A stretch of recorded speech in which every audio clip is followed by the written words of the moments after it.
Channel settings. This has increased enormously in scope in recent months, and even some advanced YouTubers have not looked at all the options here.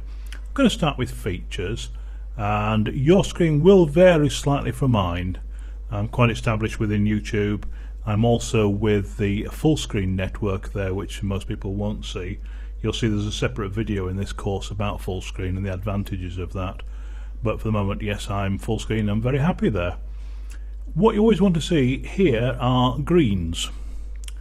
Green lights are good, so community guidelines, you've not breached any of the rules, you've not done anything naughty, you've not been abusive or whatever. Copyright, you haven't breached any copyright. Whatever you do, don't even be tempted in any way, shape or form to breach copyright.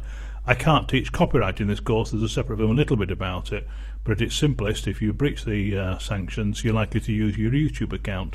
Not a good idea. Content ID claims using somebody else's music and so on. Sometimes that can be allowed, but then you don't get the any monetization from it. The people who produce the music and so on can do that. So you don't really want that because you want to make the money on it. Anyway, community guidelines, copyright sanctions, content ID claims you want all greens there. And ideally, as quick as you can, depending on how old your account is and how well established you are, you want greens here. So for example, longer videos, people who are new to YouTube can only upload videos up to about 15 minutes. The reason for that, quite simply, and YouTube confirmed it to me, is that people would upload TV programs which last at least half an hour and so on. That's not a good idea because it's a breach of copyright. Causes YouTube loads of grief because they've got to take them down, and leaves them open and you open obviously to breaches of copyright claims.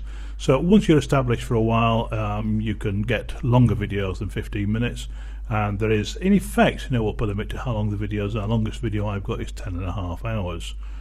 Yeah. External annotations, we mentioned this on the course, but this is an extra thing.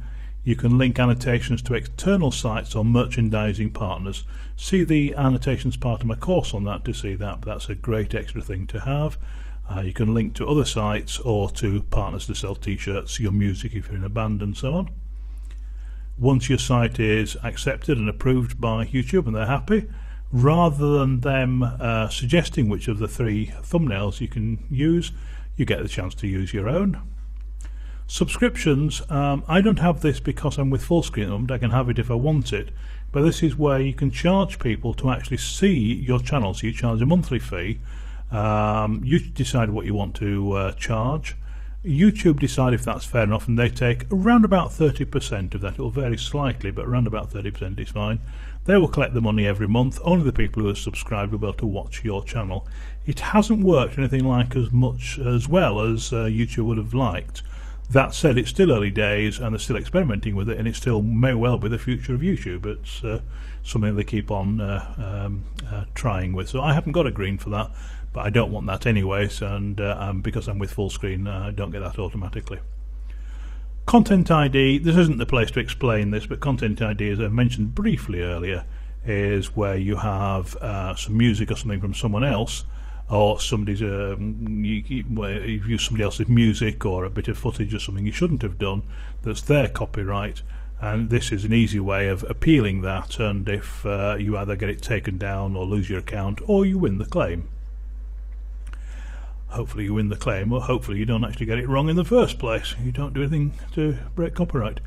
Unlisted and private videos, you can have videos unlisted or private. That's again a special feature for people once they've had the account for a while and they're in good standing. A new thing, and I've not covered it so far in the course, and maybe I do that as a future video if there's enough interest, but live events allows you to broadcast live. There's lots of features and things there. Quite complicated to set up, which is one of the reasons I don't do them.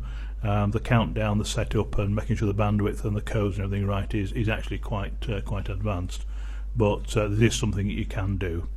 So that covers the features part of channel settings.